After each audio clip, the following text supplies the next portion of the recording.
Direito da saúde. Para isso, estamos trazendo um convidado especial para conversar conosco, o advogado Columbano Feijó, que é sócio da Falcon Gail e Feijó Advocacia Empresarial.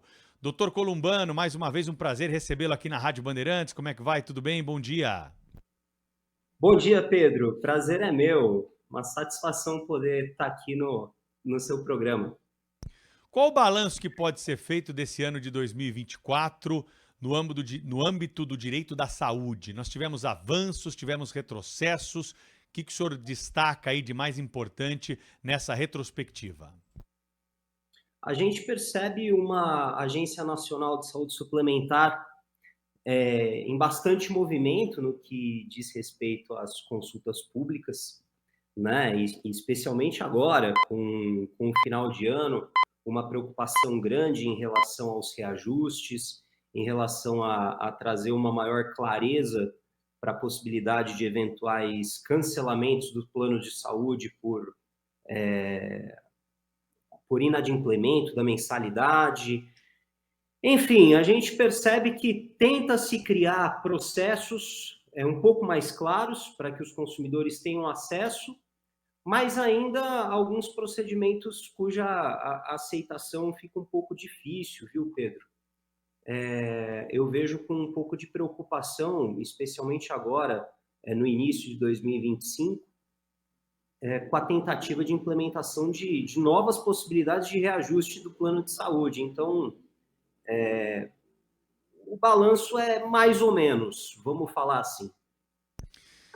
E em relação a aqueles consumidores, clientes de planos de saúde, segurados que, de alguma forma, estão tendo de apresentar novas exigências dos planos para ter direito a tratamentos de saúde. Esse rol ele tem mudado com uma constância, isso está gerando insegurança jurídica, o número de ações está aumentando por conta dessas regras, doutor Columbano? A gente percebe uma postura bastante agressiva por parte dos planos de saúde em criar novos procedimentos e algumas barreiras até, e algumas burocracias que até então não havia, para que esses consumidores tivessem acesso a determinados tratamentos. E, consequentemente, a gente acaba tendo uma explosão de ajuizamentos, né? Porque quando o plano de saúde pratica atos de forma arbitrária, uma atitude que marcou muito esse ano foram os cancelamentos unilaterais, né? Um pouquinho para o meio do ano, não sei se vocês estão lembrados, mas os planos de saúde começaram a cancelar arbitrariamente diversos contratos. E isso fez com que, inclusive, houvesse uma movimentação aí do Poder Legislativo, uma tentativa de acordo até com os planos de saúde, para que os planos de saúde cessassem esse tipo de prática, né? Porque o ajuizamento das demandas judiciais, ele, consequentemente, explodiu. E todas as vezes que os planos, de forma arbitrária, começam a criar novos procedimentos, novas regras, novas imposições, novas burocracias, para que esses consumidores tenham acesso, muitas vezes, a direitos básicos, direito de ter acesso a um tratamento digno, né? Todas as vezes que isso acontece, acaba explodindo o ajuizamento dessas ações. Então, é preocupante, né, Pedro? É sempre muito preocupante. Doutor Columbano, quando chamados aqui para conversar conosco na Rádio Bandeirantes, os planos de saúde apresentam contas de déficit, prejuízo e sempre tem ali algum tipo de explicação para essa situação. No teu trabalho diário, dá para equalizar isso? Dá para entender um pouco o lado do segurado, um pouco do lado do plano? A agência não está fazendo o papel ali de mediação nesse caso? Por que a gente chega a uma situação como essa, em que está todo mundo descontente? O segurado não consegue ter acesso àquilo que precisa, muitas vezes precisa de um advogado, demandar a justiça. E o plano de saúde apresenta números que mostram que a situação não é sustentável. Onde é que está o erro aí dessa situação? Onde está o caminho para que nós possamos corrigir essa situação e possamos levar a contento tudo aquilo que eles querem, né? O plano de oferecer as oportunidades, conseguir cumprir ali aquilo que está previsto na legislação e para o segurado ter a tranquilidade, né, de que vai conseguir ser atendido depois de suar bastante para pagar um plano de saúde.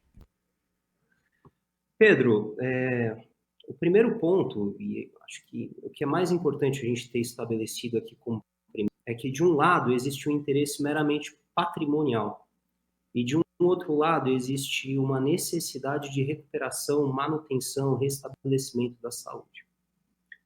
Um segundo ponto é que, apesar dessa reclamação dos planos de saúde, existem sim planos de saúde que estão operando em déficit, me parece que aí pode ser que haja alguma questão da gestão interna, algum ponto como esse, mas o que a gente não pode se esquecer é que a maioria dos planos de saúde, eles estão e divulgando o lucro, né?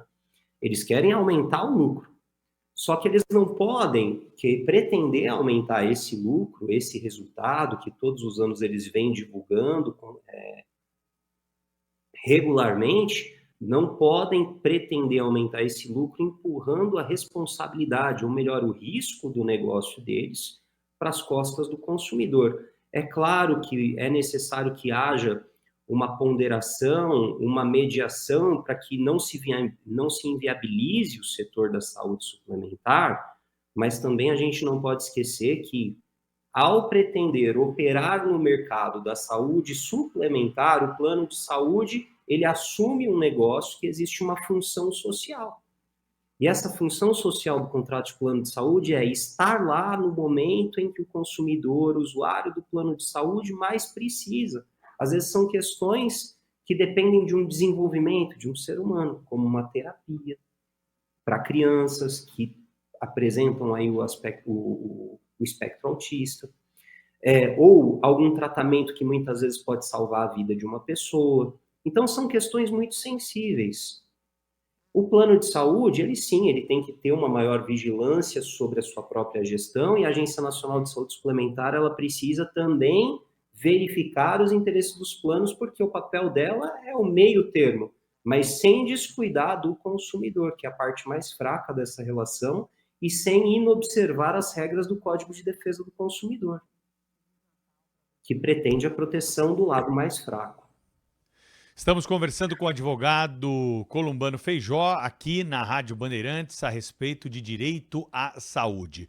Como que o judiciário brasileiro está se comportando nessas demandas? Nós estamos oferecendo o respaldo necessário para as partes durante esses julgamentos? São julgamentos ágeis? São julgamentos arrastados? Quais são as considerações a respeito do papel do judiciário nessas demandas de saúde?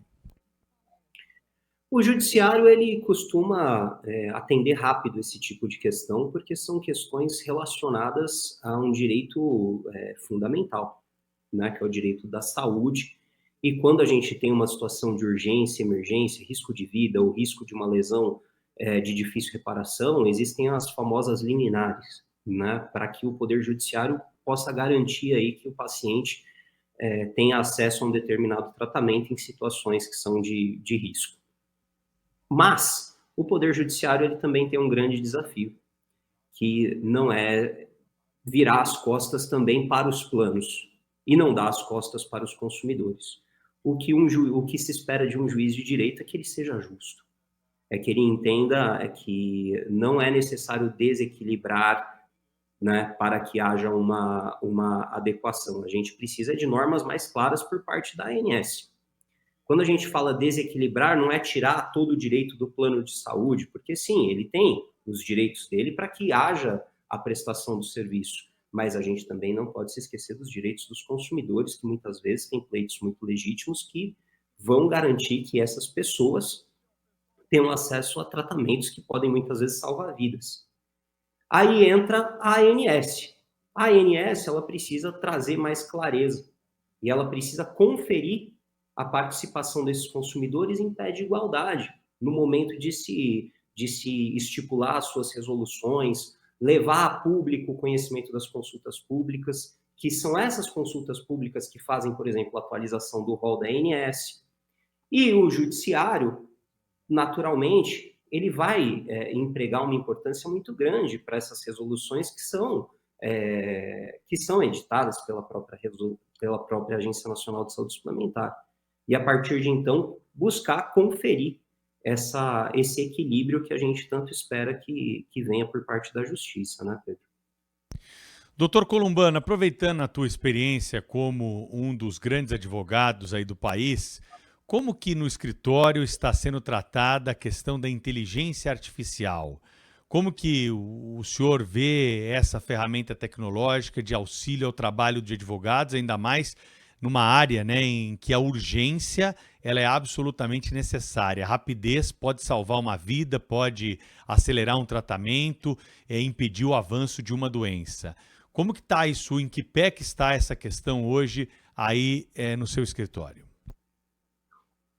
Hoje a inteligência artificial é uma ferramenta muito importante, né? Tem muitos advogados que estão preocupados, inclusive, do ChatGPT tomar o espaço deles e etc. Mas a grande verdade é que se o advogado se atualizar, ele pode utilizar como ferramenta e não servir de substituto para o trabalho dele.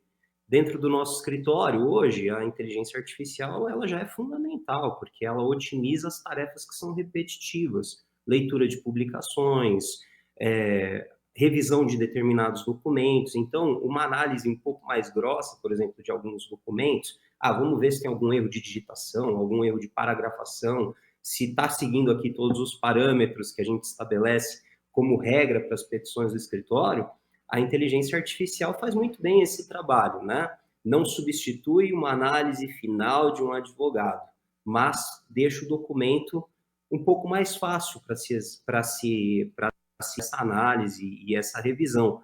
E isso faz com que a gente consiga acelerar muito os nossos processos. Hoje eu digo para você que a gente teve um ganho de produtividade de mais de 70%, graças à inteligência artificial.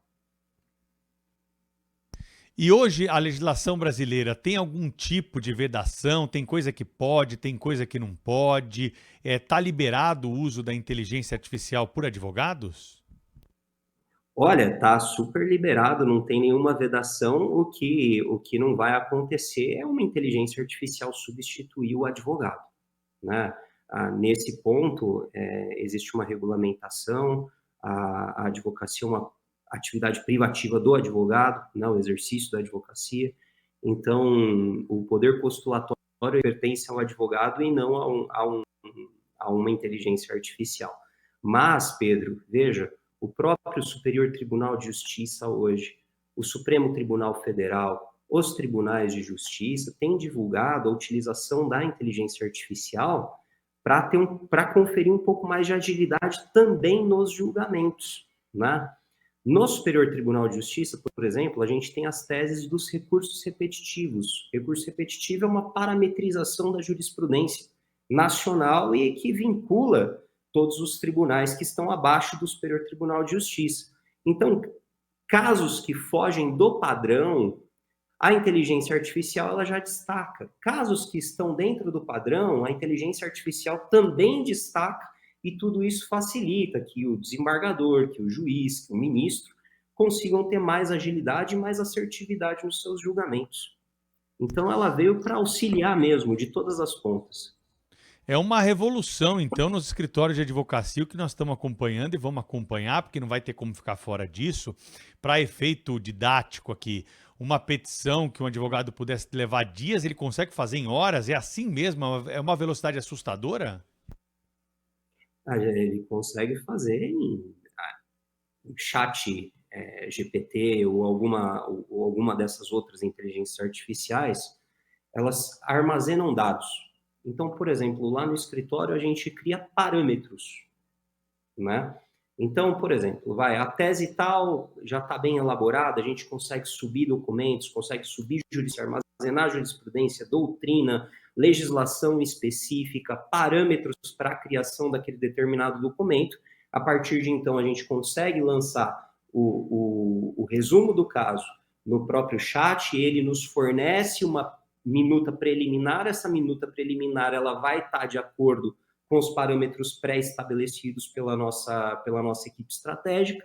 A partir de então, vem um documento. Esse documento a gente consegue fazer a revisão e depois dessa revisão a gente consegue dar prosseguimento no processo. Então, uma petição que demorava horas, às vezes demorava dias, a gente consegue montá-la, estruturá-la e fazer de acordo com todos os padrões de excelência, né? Em minutos, em horas, em poucas horas. Então, isso veio para ajudar muito. Muito bem, quero agradecer aqui a presença mais uma vez na Rádio Bandeirantes do Dr. Columbano Feijó, advogado especializado em Direito da Saúde, sócio da Falcon Gail Feijó Advocacia Empresarial.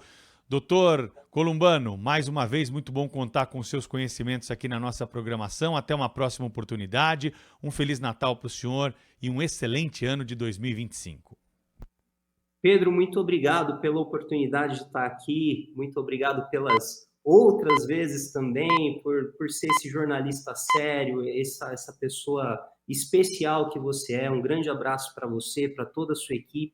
Um Feliz Natal. E a gente está sempre à disposição, porque é uma honra poder estar num programa como esse e ladear um profissional como você, tá bom? Um grande abraço. Muito obrigado, um abraço.